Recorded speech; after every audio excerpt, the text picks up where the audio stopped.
So hello traders, I hope आप सब लोग काफ़ी अच्छे होंगे और स्टॉक मार्केट में आप सब लोगों की लर्निंग और अर्निंग काफ़ी अच्छी चल रही होगी। Today is 27th of December, current time is 12:26।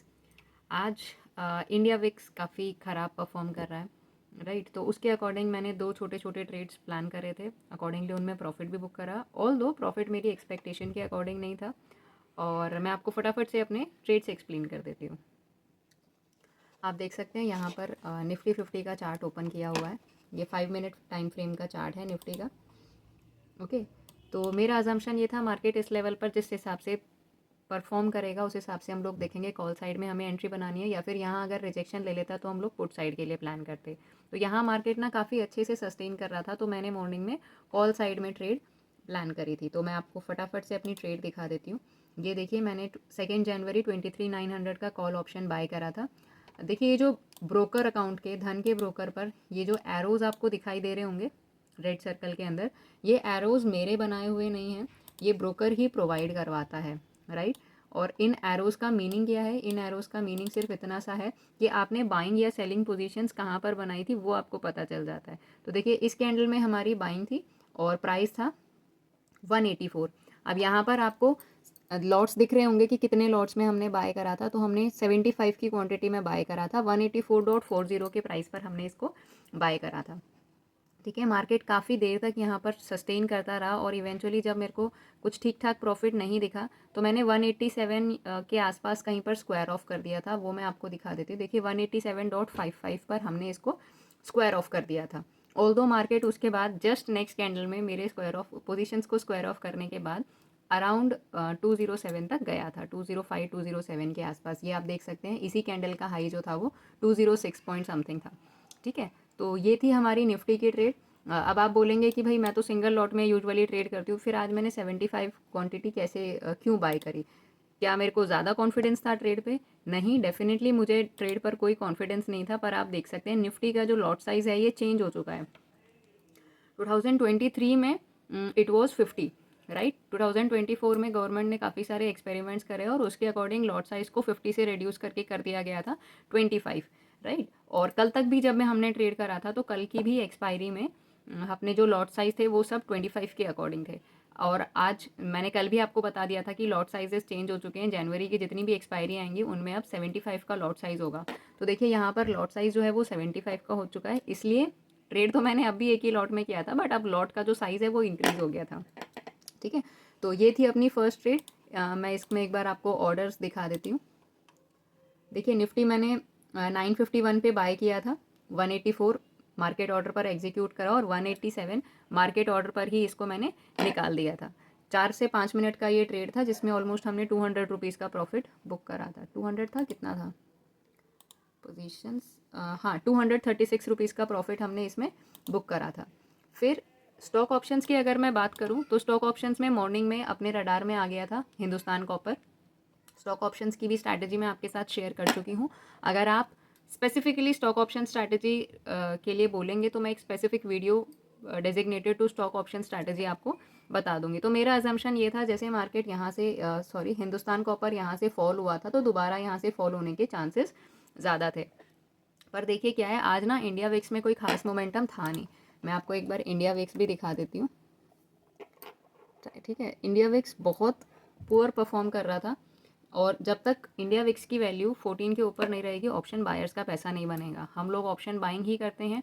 Doesn't matter market कहाँ मूव कर रहा है, क्या कर रहा है, क्या नहीं कर रहा, कोई फ़र्क नहीं पड़ता इस बात से। अगर इंडिया विक्स हमारे फेवर में नहीं है तो हमें हमारा पैसा कुछ भी कर लो नहीं बनेगा।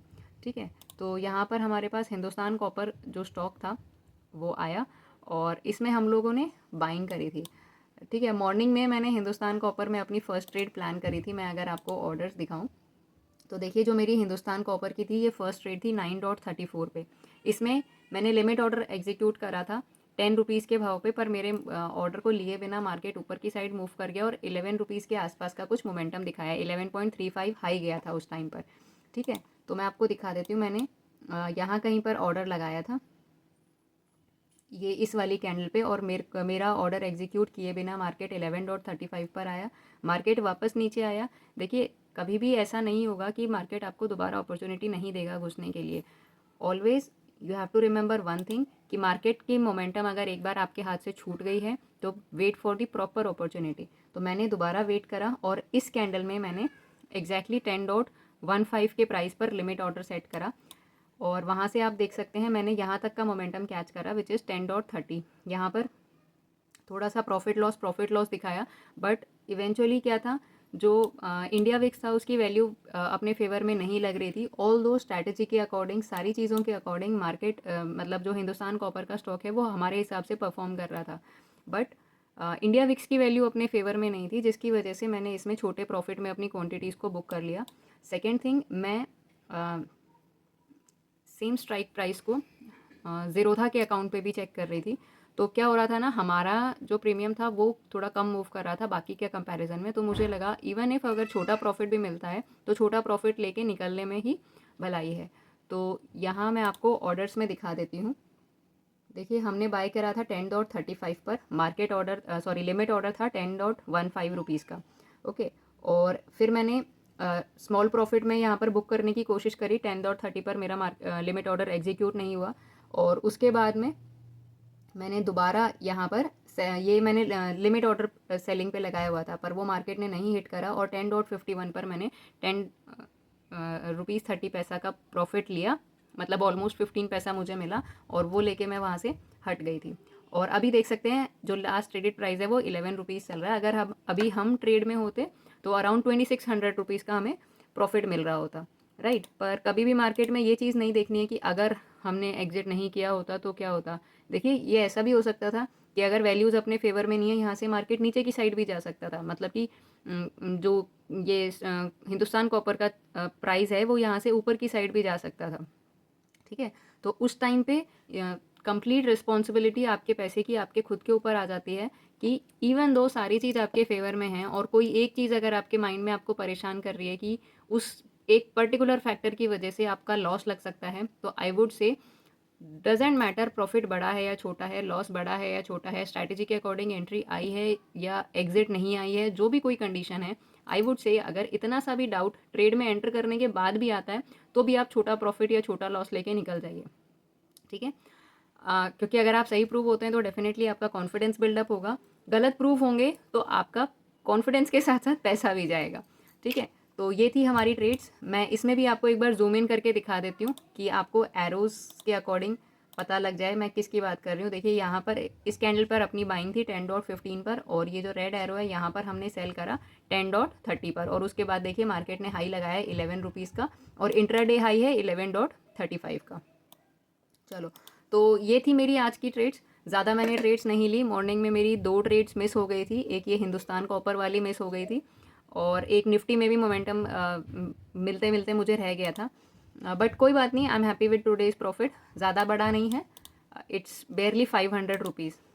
आप देख सकते हैं ऑर्डर्स हमने 6 लगाए थे जिसमें से 2 ऑर्डर को हमने कैंसिल करा और इवेंचुअली हम लोग 4 ही सक्सेसफुल ऑर्डर मानेंगे, मतलब आज मैंने सिर्फ 2 ही ट्रेड्स ली हैं और पोजीशंस में आप देख सकते हैं दोनों ही ट्रेड्स अपनी प्रॉफिटेबल रही हैं।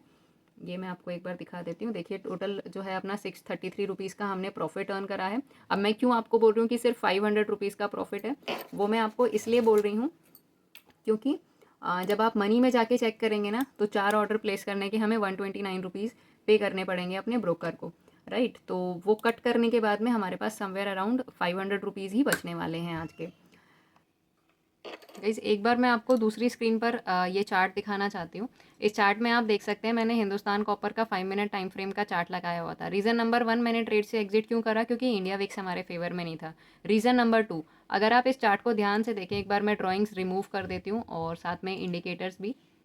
अगर आप इस चार्ट को ध्यान से देखें तो प्रीवियस टाइम में ना आपको दिखाई देगा कि इस लेवल पर मार्केट ने काफ़ी ज़्यादा सस्टेन किया है, राइट। 250 260 258 से 260 के लेवल में मार्केट ने काफ़ी ज़्यादा सस्टेन किया है। तो मुझे ऐसा लग रहा था जैसे यहाँ से 2-3 बार बाइंग आई थी, तो यहाँ से भी हो सकता है 255 260 के आसपास बाइंग के चांसेस हैं, इसलिए भी मैंने इस ट्रेड को एग्जिट करा सिर्फ छोटा प्रॉफिट लेकर, ठीक है।